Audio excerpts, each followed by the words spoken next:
It's an interesting time on the street, isn't it? It always is. It always is, yeah. It's been but like when you started on the street, you were of course Tracy Barlow's ex.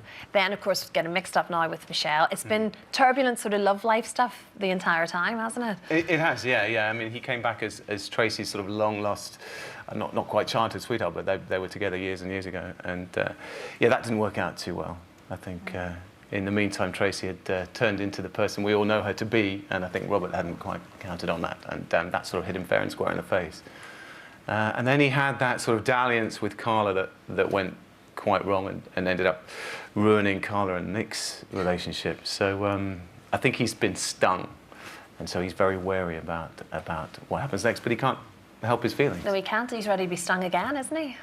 Could be. Oh. Your character seems to go for really feisty women, and also you're playing kind of sort of second fiddle to a way. How does that feel?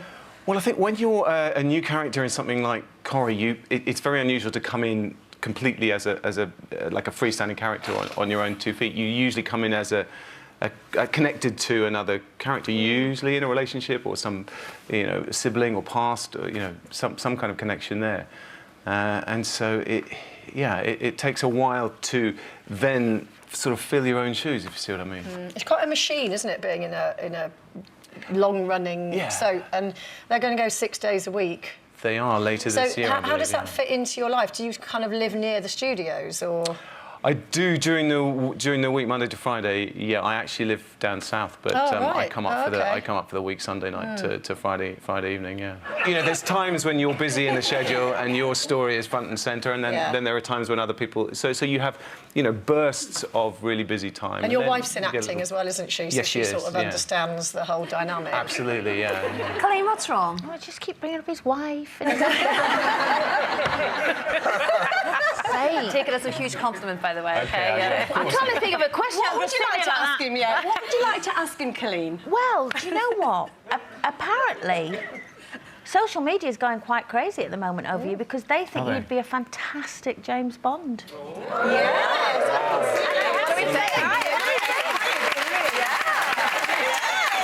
Well, listen, that's very flattering and lovely, but I have a feeling that ship has sailed. Absolutely not. Think big, think big. Listen, do you know what? I auditioned for it. I camera too. No, I can't do that.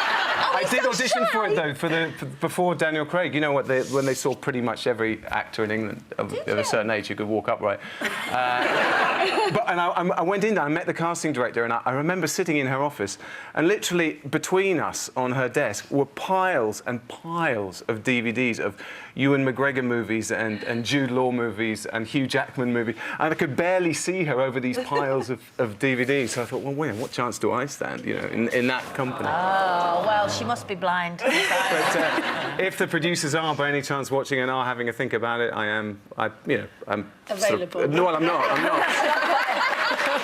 I'm not, obviously, because I'm contracted to Coronation Street. But I could maybe take a week or two off. Sorry to bring up the matter of your children again, Coleen. But we were just talking there. We've obviously been going to Nanny Linda at One Born every minute. Were you there for your I was, births? for all three of them, yeah. Yeah? And was it... Do you remember it with great glee, or was it very stressful? It's I don't know. Anyone who's been through it, it's like nothing else in your life. So you're worried about so many things at the same time. You're elated. We had one. Our first and our third baby was by cesarean, so that's good because it's going to happen at 3:15 or whatever, and our middle child was a 40-hour labour, which is a completely different 40? thing. Yeah. That was a different experience altogether.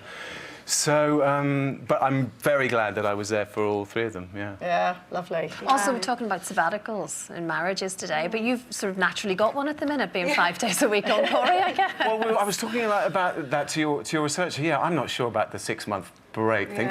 You're splitting up, aren't you? Well, that's a splitting up. That's the debate, isn't it? Because exactly, yeah. For that to work, you both have to have exactly the same idea in your head about how you're going to approach it. But that's...